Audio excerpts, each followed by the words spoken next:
नमस्कार प्रिय विद्यार्थियों, आप सभी का आज की इस ऑनलाइन कक्षा में बहुत बहुत स्वागत है।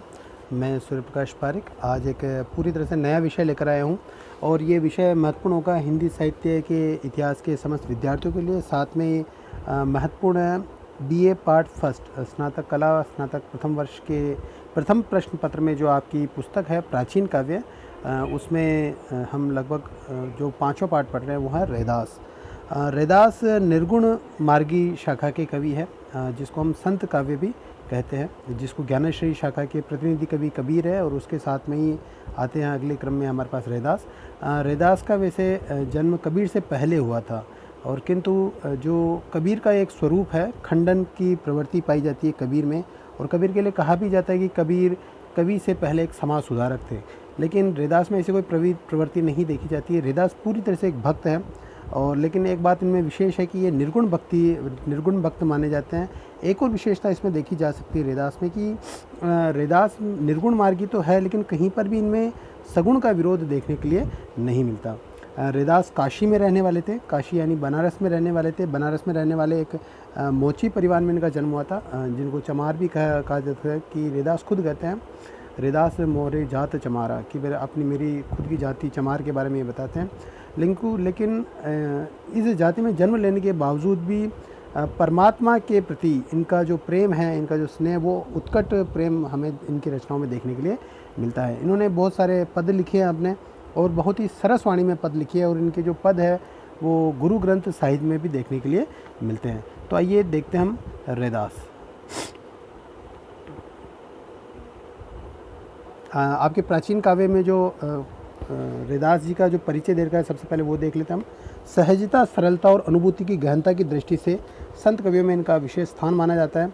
एक किंवदंती के अनुसार ये अवस्था में कबीर से बड़े ठहरते हैं, परंतु दूसरी तरफ इन्हें मीराबाई का गुरु माना जाता है, जो कबीर का प्रवृत्ति सिद्ध करता है। देखिए, आपको इस बारे में अच्छे ढंग से जानकारी होगी कि एक बहुत बहुश्रुत उक्ति है कि जो मीराबाई थी, मेवाड़ की जो रानी थी मीराबाई, वो रैदास की शिष्या थी, इस प्रकार से कहा जाता है। और रैदास का मंदिर भी बनाया था, ऐसा भी कहा जाता है, लेकिन इसके बारे में कोई प्रमाण नहीं है हमारे पास में। तो इस आधार पर कुछ विद्वान इन्हें कबीर से पहले का बताते हैं और कुछ विद्वान इन्हें कबीर के बाद का यानी मीराबाई के समय का बताते हैं। मीराबाई जो वास्तव में अगर हम बात करें तो किसी कृष्ण भक्त थी, निश्चित तौर से कृष्ण भक्त होने के बावजूद भी इन्होंने कोई संप्रदाय ग्रहण नहीं किया था। तो उसके चलते हुए कई जो अलग अलग आचार्य थे, स्वामी थे वृंदावन के, उनके साथ में मीराबाई से रुष्टता देखी जाती है। इसके बाद में उन्होंने रैदास से गुरु ज्ञान अर्जित किया था, ऐसा कहा जाता है। इसके बारे में कोई प्रमाण हमें नहीं मिलते हैं। साधारणतः इनका समय 1445 से 1575 संवत के लगभग माना जाता है, जो आप मान सकते हैं कि 14वीं सदी के ये एक कवि माने जाते हैं। ये बनारस के आसपास के रहने वाले और जाति के चमार थे। ये भी कबीर के समान अपढ़ परंतु बहुश्रुत, गृहस्थ परंतु वीतराग थे। चमार जाति के अधिकांश कबीरपंथी अपने को रविदास ही कहते हैं। देखिए, इनका नाम है रैदास और लेकिन आज के समय में या फिर एक लंबे समय के बाद में इनको रविदास नाम भी कहा जाता है। और रविदास की वाणी करके इनकी जो पुस्तक है उसमें इनके जो पद है उनका संग्रह किया गया है। इनकी रची कोई पुस्तक अभी तक प्राप्त नहीं होती, इनके पद इधर उधर बिखरे मिलते हैं और कहते हैं राजस्थान में इनकी बहुत सी रचनाएं हस्तलिखित रूप में मिलती है। गुरु ग्रंथ साहिब में इनके लगभग 100 पद संग्रहित हैं। गुरु ग्रंथ साहिब देखिए, जो सिखों का पवित्र ग्रंथ है, जिसको ग्रंथ साहिब भी कहा जाता है। गुरुद्वारे में उसी की पूजा होती है और उसी का वाचन होता है। तो एक बड़ी ही अच्छी परंपरा है ये कि जो 10 गुरु हुए हैं, गुरु मतलब सिख धर्म में 10 गुरु हुए हैं, उसके बाद में गुरु परंपरा समाप्त की गई थी और जो गुरु है, अगला गुरु ग्रंथ साहिब को ही घोषित कर दिया गया था कि अब जो सिख पंथ अनुयायी है वो चलेंगे तो गुरु ग्रंथ साहिब के अनुसार ही चलेंगे, जो गुरु ग्रंथ साहिब में जो शिक्षाएं हैं उनके अनुसार चलेगी। और इसके अंदर एक और अच्छी बात यहाँ पर देखने के लिए मिलती है कि गुरु ग्रंथ साहिब में किसी एक व्यक्ति का दर्शन मात्र नहीं है, अपितु जो अलग अलग विद्वानों ने, जो अलग अलग जो कवि हुए हैं, अलग अलग जो भक्त जो हुए हैं, उन्होंने ईश्वर के बारे में जो अपनी विचार रखे, अपनी जो धारणाएं रखी या फिर मानवता के विषय में जो विचार रखे, वो सारे के सारे गुरु ग्रंथ साहिब में देखने के लिए मिलते हैं। तो कबीर की भी बहुत सारे इसमें दोहे हैं, साखिया गुरु ग्रंथ साहिब में देखने को मिलते हैं। उसी ढंग से रैदास के लगभग 100 पद इसमें देखने के लिए मिलते हैं। और इनकी रचनाओं का संग्रह रैदास की वाणी, जिसको हम कह सकते हैं रविदास की वाणी के रूप में प्रकाशित हो चुका है। आइए देखते हैं इनके काव्य के संबंध में विद्वान ये कहते हैं कि सगुण से इनका कोई भी विरोध नहीं है। जैसे कि भक्ति काल में एक परंपरा से चल पड़ी थी कि जो निर्गुण भक्त थे वो सगुण परंपरा का ज़बरदस्त विरोध किया करते थे। जैसे हम जो आडंबर वगैरह की बात करें, आडंबर का विरोध करना, या फिर जितने भी जो वैदिक धर्म का विरोध करना, ब्राह्मण जो धर्म है उसका विरोध करना, जो रीति रिवाज है उनका विरोध करना, जाति पाति का विरोध करना, वर्णाश्रम पद्धति का विरोध करना, जो सगुण से जुड़े हुए माने जाते हैं उन सब का विरोध निर्गुण वाले किया करते थे। उस समय जो सगुण वाले थे वो निर्गुण का विरोध किया करते थे। निर्गुण वाले सगुण का विरोध और सगुण वाले निर्गुण का विरोध। जैसे अगर हम बात करें कि सूरदास की बात करें तो सूरदास का जो भ्रमर गीत परंपरा है उसमें उद्धव निर्गुण परंपरा के माने जाते हैं, और जो कृष्ण की सगुण परंपरा की है गोपियाँ। तो कृष्ण मतलब ऐसा सूरदास इसी रचना करते हैं कि कृष्ण उद्धव को गोपियों के पास में भेजते हैं और उन्हें कहते हैं कि अगर तुम्हें अपने निर्गुण पर इतना विश्वास है तो जाओ तुम अपने निर्गुण को साबित करके बताओ, या फिर तुम गोपियों से मिलकर हो, ऐसा करके उनको भेजते हैं। गोपियों के बाद संदेशा लेकर भेजते हैं, इस ढंग से बात कहते हैं। तो देखिए ये सामान्य रूप से एक हो सकता है कि कृष्ण ने मानो कि उद्धव को भेजा भी हो, लेकिन सूरदास ने पूरी तरह से इस घटना का उपयोग सगुण की निर्गुण पर विजय का प्रतीक के रूप में किया, 100% इसी रूप में किया है। और अंत के अंदर निर्गुण के अपने अपने गुण हैं, निर्गुण की अपनी विशेषता है, निर्गुण के अपने पॉजिटिव्स है, अच्छी अच्छी बातें हैं कई, और सगुण की भी अपनी कई अच्छी बातें हैं। तो मूलतः देखें तो सगुण निर्गुण में भेद नहीं, लेकिन भक्ति काल में परंपरा ऐसी चल पड़ी थी कि सगुण जो कवि थे और निर्गुण जो कवि थे उनका आपस में एक विरोध हमें देखने के लिए मिलता है। लेकिन जो रैदास की एक बहुत अच्छी बात बताते हैं कि रैदास जो थे वो निर्गुण के अनुयायी थे, निर्गुण में मतलब परमात्मा का एक निराकार स्वरूप समझते थे, लेकिन फिर भी उन्होंने सगुण के प्रति कोई कट्टरता नहीं देखी जाती, सगुण के प्रति कोई विरोध नहीं देखा जाता, जैसा हम कबीर के अंदर देख सकते हैं या फिर जो अन्य जो निर्गुण पंथी हैं उनके अंदर देखा जाता है। लेकिन रैदास बड़े सीधे और सरल शब्दों में अपना जो भाव प्रदर्शित करते हैं, अपना प्रेम बताते हैं, किसी के प्रति अपनी घृणा प्रदर्शित नहीं करते हैं। तो इन्होंने सगुण मार्ग का विरोध तो नहीं किया, परंतु इनका स्वर निर्गुणवादी ही रहा है। और एक और आपको विशेषता बताना चाहूँगा कि सगुण और निर्गुण दोनों ने राम शब्द का प्रयोग किया है। अब देखिए जो राम शब्द है सगुण के लिए दशरथ पुत्र राम हो गए और जो मर्यादा पुरुषोत्तम राम हो गए, लेकिन निर्गुण के लिए वही जो परमात्मा है उसका स्वरूप राम के रूप में इस्तेमाल यहाँ पर करते हैं। एक भक्त हृदय की संपूर्ण दीनता, कातरता, विहलता इनके काव्य में मिल जाती। विनय के पद अगर आप कह सकते हो तो विनय के पद इनकी रचना में देखने के लिए, प्रभु जी तुम चंदन हम पानी, जिन जाके अंग अंग बास समानी, कि ईश्वर को चंदन कहते हैं और स्वयं को पानी कहते हैं। जिस प्रकार से चंदन को पानी में घिस दिया जाता है तो चंदन की जो खुशबू थी वो पानी में जिस ढंग से मिल जाती है, उसी ढंग से जो परमात्मा की जो सत्ता है वो अपने अंदर समाहित वो बताते हैं। देखिए कितना विनय है, कितनी भावना है इसके अंदर। तुम चांद हम चकोरा, हाँ तुम बादल हम घनघोरा, इस ढंग की जो बात है वो यहाँ पर वो कहते हैं। कबीर के समान इनका समाज सुधारक रूप नहीं मिलता, ये प्रमुख रूप से भक्त है और कुछ भी नहीं, और कुछ भी नहीं। वैसे इनका उद्देश्य है वो ईश्वर की भक्ति करना है और उसके अंदर कोई साबित नहीं करना है इनको। न तो ज्ञान की जटिल चर्चा मिलती है, न हठ योग साधना के गूढ़ तत्व आदि रूढ़ पारिभाषिक शब्दावलियाँ, उलट बासियों आदि के दर्शन होते हैं। इस मामले में कबीर बड़े डिक्टेटर था, एक तरह से तानाशाह, कह दिया सो कह दिया, जबकि रैदास बड़े विनय भाव से अपनी बात कहते हैं। अपने जो भावों का प्रदर्शन है, परमात्मा की प्रदर्शन है, वो भी इसी ढंग से करते हैं। और कबीर के अंदर जो मादकता देखने को मिलती है, कामुकता देखने, कहीं कहीं कामुकता भी देखने को मिलती है कबीर के काव्य में। जैसे कबीर स्वयं को नारी कहते हैं और परमात्मा को पुरुष कहते हैं, तो इस प्रकार की जो कामुकता है, जिसको हम हल्की से एक लाइट सॉफ्ट अश्लीलता कह सकते हैं, वो भी रैदास के काव्य में देखने के लिए नहीं मिलती। ये जब अद्वैत ज्ञान, निर्गुण, निरंजन आदि के बारे में बातें करते हैं तब भी इनमें जटिलता नहीं आती, बहुत ही सीधी सादी भाषा में सहज रूप से अपनी बात कह जाते हैं। प्रेमानुभूति इनमें, ये देखिए सारी एक काव्यगत विशेषताओं के अंतर्गत आएगी। ये आपके परीक्षा के लिहाज से महत्वपूर्ण है कि आप इनको एकदम फैला के कर सकते हो। तो सबसे बड़ी जो बात है वो आप ये कह सकते हैं इनमें कट्टरता का अभाव है। सीधी सादी भाषा का प्रयोग किया गया है, जिसके अंदर सद्दुगड़ी भाषा लिखते हैं तो भी कोई दिक्कत वाली बात नहीं, क्योंकि जो अनेक भाषाओं का जो मेल है वो इनकी काव्य के अंदर देखा जाता है।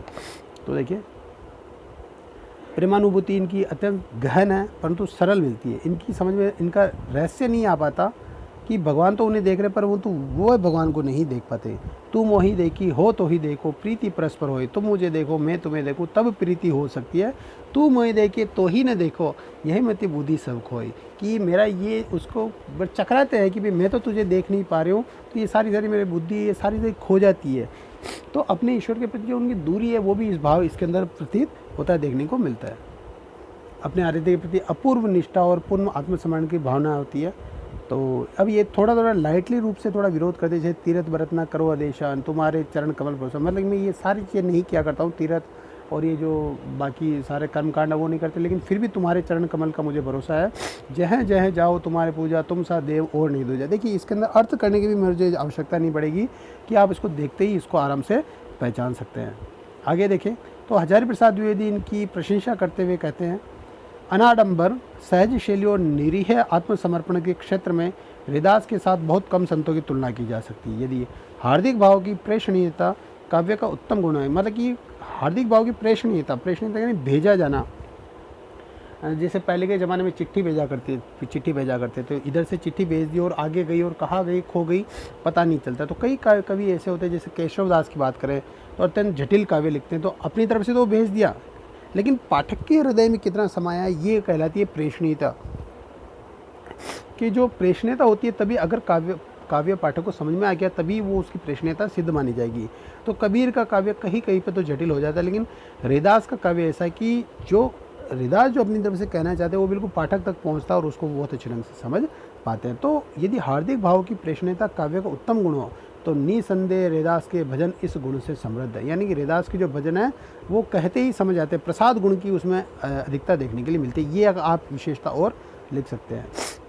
उनका आत्मनिवेदन दैन्य भाव जिसको विनय के पद कहा जा सकता है, वो सहजवती इस श्रेणी के भाव पाठक के हृदय में संचालित करते हैं। इसी को काव्य में प्रेषणीयता का गुण कहते हैं, जो काफ़ी महत्वपूर्ण गुण है। तो ये हमने देखे हरिदास, और हरिदास की ये देखिए हरिदास के कुछ चित्र भी हमारे पास में, संत हरिदास, और साथ में ये देखिए इस रंग से रविदास भी कहा जाता है और इस रंग से पूजे जाते हैं। अब ये देखिए इतनी पुरानी बात होगी तो हम कह नहीं सकते हैं कि हरिदास का कौन सा रूप वास्तविक है। चलिए अब हम पाठ्यक्रम की बात करते हुए पढ़ेंगे। थोड़ा सा आपको और जानकारी देना चाहेंगे इसी संदर्भ में कि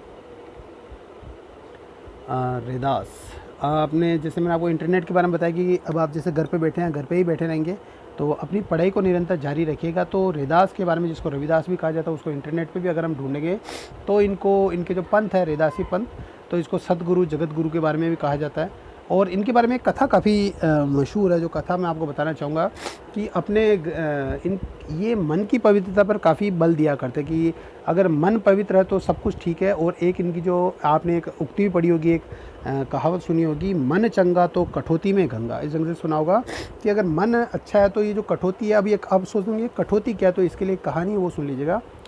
रविदास बनारस के बाज़ार में जूते काटने का काम किया करते थे। और कठौती क्या होती है? कठौती एक ऐसा एक पात्र होता है, बड़ा सा लकड़ी का बना हुआ पात्र होता है, जिसके अंदर जूते बनाने वाले अपने चमड़े को उसमें भिगो देते हैं और भिगोने के बाद में उससे जूते वगैरह बनाए जाते हैं। तो कई जो उनके साथी लोग थे वो एक किसी अवसर विशेष पर कोई पर्व होगा तो उस अवसर पर वो लोग गंगा स्नान के लिए रवाना हो रहे थे। और बनारस में गंगा तो उधर से जा ही रहे थे, तो बनारस में जा रहे थे, लेकिन वो अपने काम में लगे हुए थे, किसी को उसके जूते देने थे हरिदास जी को। तो भजन गाए थे, जा रहे थे, परमात्मा के भजन गा रहे थे और जूते बना रहे थे। तो कहा कि भाई चलो भाई गंगा स्नान के लिए चलते हैं, गंगा से क्या होगा, अभी पवित्र हो जाएंगे, चलो भाई। तो उन्होंने कहा कि भाई देखो अभी मेरा काम बकाया है और मैं यहीं पर भजन कर रहा हूँ, भाई मेरा तो मन एकदम खुश है, मेरा मन तो चंगा है, मेरा मन तो सबके प्रति कल्याण से भरा हुआ है। तो मन चंगा तो कठौती में गंगा, ऐसा कठौती का मतलब कठौती में पानी पड़ा हुआ, तो पानी को हाथ में लेकर उन्होंने कहा मन चंगा तो कठौती में गंगा, मेरा मन अगर सही है तो हर जगह पे ईश्वर के दर्शन हो सकते हैं। तो इसके दो फिर आगे परिणाम आते हैं कि जो बहुत ज़्यादा हर चीज़ को मतलब अतिशोक्तियाँ बताते हैं, वो तो कहते हैं कि वहाँ से चलकर उनकी कठौती में गंगा आ गई, तो ऐसा तो फिर संभव होता नहीं है, ये तो खैर तार्किक भी नहीं लगता। और दूसरी जो कि भाई ये जो उनकी उक्ति थी उनके जो मुँह से निकली वो सब जगह प्रचलित हो गई कि मन चंगा तो कठौती में गंगा है, और ये एक तरह से मुहावरा ही बन जाता है। उनके जन्म के विषय में एक दोहा प्रचलित है, 14 से 33 की माघ सुदी 15 दुखिया के कालन हित प्रकटे श्री रविदास। उनके पिता का नाम रघु तथा माता का नाम गुर विनिया था। उनकी पत्नी का नाम लोना बताया जाता है। ये थोड़ी एक नई बात आ जाती है। हरिदास ने साधु संतों की संगति से पर्याप्त व्यवहारिक ज्ञान प्राप्त किया था। जूते बनाने का काम किया करते थे, ये उनका व्यवसाय था, लगन के साथ ये काम करते थे। तो रामानंद के शिष्य भी कहलाते थे। जो संत रामानंद थे उनके कुल मिलाकर 12 शिष्य थे, और 12 शिष्य में से एक थे हरिदास। और इस ढंग से देखिए इसमें एक और नई चीज़ देखने के लिए आती है। अब ये देखिए संत रामानंद के शिष्य बनकर उन्होंने आध्यात्मिक ज्ञान अर्जित किया। संत रविदास ने स्वामी रामानंद जी को कबीर साहब के कहने में गुरु बनाया। ये एक थोड़ी नई बात देखने को मिलती है। तो अब ये इसका रेफरेंस दे रखा है, ये देखिए जो अंक दे रखे हैं, अंकों में इनका रेफरेंस देकर जब हम 4 को करते हैं तो यहाँ पर गुरु रविदास जयंती पर कौन थे रविदास के गुरु, इसके अंदर हम यहाँ पर पढ़ भी सकते हैं। तो विकिपीडिया का आप उपयोग कीजिएगा। मैं आपको बार बार ये बता रहा हूँ, तो उसका तात्पर्य यही है कि जो इंटरनेट का जो सार्थक उपयोग है वो आप यहाँ पर कर सकते हैं। तो आइए चलिए अब हम पढ़ेंगे संत रविदास जी को। इतना परिचय आपके लिए पर्याप्त होगा। तो उनकी एक रचना पढ़ते हैं, संत रविदास।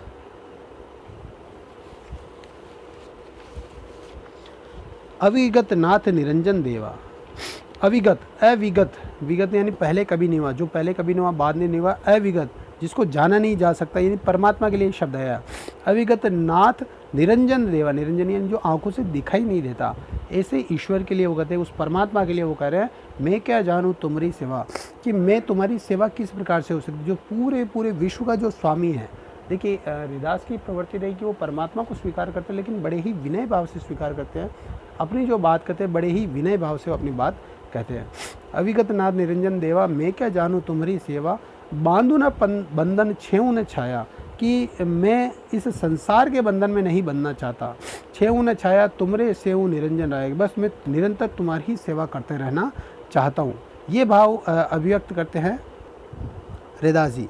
तो मतलब वो कहना ये चाहते कि इस जो पद है उसके माध्यम से उन्होंने सारी की सारी बात कह दी है, अपनी जो निर्गुण भक्ति उसके बारे में बात कर दी, और विशेषता से बता देते हैं कि परमात्मा की क्या विशेषता, ऐसा परमात्मा जो इस संसार में पूरे में छाया हुआ है, तो उसकी सेवा किस प्रकार से की जा सकती है। तो कहने का तात्पर्य कि सगुण माध्यम से उसकी सेवा नहीं हो सकती, क्योंकि वो हर जगह पर व्याप्त है। क्या कहते हैं, बांधू ना बंधन, मैं संसार के बंधन में नहीं बनना चाहता, छेव न छेव और इसकी छाया में भी नहीं रहना चाहता, तुम्हें सेव निरंजन रहा है। तो हे निरंजन, हे आंखों से नहीं दिखने वाले, हे परमात्मा, मैं तो बस तुम्हारी ही सेवा निरंतर करता रहना चाहता हूँ, तुम्हें याद करता रहना चाहता हूँ, तुम्हारा नाम स्मरण करता रहना चाहता हूँ। चरण पताल शीस असमाना। अब देखिए ये बात कही है, ये प्रतीक है उसका कि जो छोटी छोटी सी मूर्तियाँ बनाकर, ईश्वर की परमात्मा की छोटी छोटी मूर्तियाँ बनाकर अपनी जेब में रख लेते हैं, गले में लटका देते हैं। तो कहते भाई ऐसा ईश्वर जिसका चरण पताल, जिसके जो पैर है वो तो पताल में समाये हुए हैं, और जिसका आकाश शीश है वो आसमान तक छूता है, मतलब इतना जो विशाल परमात्मा है, यानी परमात्मा हर जगह पे समाया हुआ है। सो ठाकुर कसपुट संपुट समाना, संपुट का मतलब मुट्ठी, तो वो जो ठाकुर है एक छोटी सी मुट्ठी में, छोटी सी पेटी में, छोटी सी डिबिया में किस प्रकार से समा सकते हैं। शिव सनकादिक अंत न पाया, सनकादिक जो आदि से चलता आ रहा है, यानी जो शिव है, यानी जो परमात्मा वो आदि से चलता आ रहा है, उसका कोई न तो आदि है न ही उसका कोई अंत है। शिव सनकादिक अंत न पाया, यानी शिव ने भी उस सनकादिक का कोई अंत नहीं पाया, जो आदि से चलता है उसका कोई अंत नहीं पा सका है। ब्रह्मा खोजत जन्म गया, और ब्रह्मा ने भी उसको खोजते खोजते अपना जन्म गंवा देते हैं, कि उसका जो जन्म कब हुआ उस परमात्मा का, तो उसकी कोई जानकारी नहीं हो सकती। और फिर यहाँ पर आगे रविदास अपनी भक्ति की एक प्रवृत्ति बताते हैं कि जैसे सगुण भक्ति में पुष्प चढ़ाते हैं और इस ढंग से अगरबत्तियाँ करते हैं, दीपक करते हैं, तो इसका एक आलोचना सी करते हैं। क्या कहते हैं, तोड़ू न पाती पूजू न देवा, न तो मैं फूल पत्ती तोड़ता हूँ मैं, न किसी देवता की मैं पूजा करता हूँ। सहज समाधि करु हरि सेवा, तो मैं तो मात्र सहज समाधि के द्वारा ही उस ईश्वर की प्रार्थना करता हूँ, उस ईश्वर की समाधि में लगा हूँ, ईश्वर को पूजता हूँ। सहज समाधि कर हरि सेवा, नक पर स्वेद जाके सुरसरी धारा। अब परमात्मा की विशेषता बताते हैं कि वो इतना ज़्यादा बड़ा, इतना महान है कि जिसके पैरों के नख के पसीने से, परस्वेद यानी पसीना, जिसके पैरों के नख के पसीने से सुरसरी धारा पूरी पूरी गंगा बह जाती है। मतलब देखिए आप विचार कीजिए कि ये जो पूरा पूरा ब्रह्मांड है, हम पृथ्वी को भी कितना बड़ा समझते हैं, तो अब आप ये सोचिए, कल्पना कीजिए कि हमारा ब्रह्मांड कितना ज़्यादा बड़ा है, हमारा सूर्य कितना बड़ा है, और सूर्य से जो कितने बड़े बड़े तारे हैं। तो आप सोचिए कि इन सबको जो बनाने वाला वो परमात्मा कितना ज़्यादा महान होगा, तो एक छोटी सी मुट्ठी में किस प्रकार से आ सकता है। क्या कहा गया, नक पर स्वेद झाके सुरसरी धारा, यानी जिकी के नख के पसीने से भी सुरसरी धारा निकल जाती है, गंगा निकल जाती है। रोमावली 18 बार, और 18 तरह के भाव उनके रोमावली में है। रोमावली यानी अनगिनत रूप से उनका स्वरूप है, उनका जो स्वरूप है बहुत महान है, बहुत भव्य है। 4 वेद जाके सुमृत सोसा, और जिनके श्वासों में चारों वेद समाते हैं, उनके स्मरण करते हैं, चारों हर जगह पर उनके ईश्वर की भक्ति के अंदर जो 4 वेद, यानी जो चारों वेद कहे गए, उनके स्मरण में ही कहा गया है, स्मरण में ही कहे गए हैं। भक्ति हेतु रघावे रे दशा, और निरंतर उनकी भक्ति के लिए हृदास वो भजन गाते रहते हैं, अपने ईश्वर से वो निरंतर प्रार्थना करते हैं और किसी भी प्रकार का आडंबर नहीं रखते हुए निरंतर उस निर्गुण ईश्वर को सदैव पूजते रहते हैं। चारों वेद जाके सुमृत सोचा है, चारों वेद भी जिसका स्मरण करते हैं। अब ये देखिए, आपको एक विशेषता बताना चाहूँगा कि हिंदू धर्म में वेद और पुराण उपनिषदों को काफ़ी महत्वपूर्ण माना गया है। तो जो वेद है वो तो प्रतीक है एक तरह से उस परमात्मा के निर्गुण परमात्मा का प्रतीक है, और जो पुराण है वो प्रतीक है सगुण के लिए। तो और जैसा हम आर्य समाज की बात करें या अलग अलग पंथों की बात करें तो वेदों को सत्य बताया जाता है। तो चारों वेद भी जिनका स्मरण करते हैं, चार वेद जाके सुमृत सोसा भक्ति हेतु गावे रैदास, तो उसी परमात्मा की भक्ति रैदास गाते रहते हैं, उसी परमात्मा का स्मरण रैदास करते रहते हैं। तो ये देखिए, बड़े ही सुंदर भाव से कई पौराणिक घटनाएं भी यहाँ पर बताई गई है। यहाँ पर ब्रह्मा का नाम भी लिया गया है, शिव का नाम भी लिया गया है, लेकिन जिनका जो मूल उद्देश्य है वो है वो निराकार परमात्मा, उसकी सेवा करना, उसकी पूजा करने का उद्देश्य यहाँ पर कहा गया है। तो इसके अंदर देखिए गेय पद है निश्चित तौर से, और इसमें जो आप जगह जगह पर इसमें अनुप्रास अलंकार पा सकते हैं। तो हमने ये पहला पढ़ा है, वीडियो लंबा ना हो जाए, इसके चलते हुए जो शेष है वो अगले 2 वीडियो में हम रैदास जी को देखेंगे। चलिए आज के लिए वीडियो के लिए इतना ही, देखते हैं अगले वीडियो में। धन्यवाद, बने रहिएगा।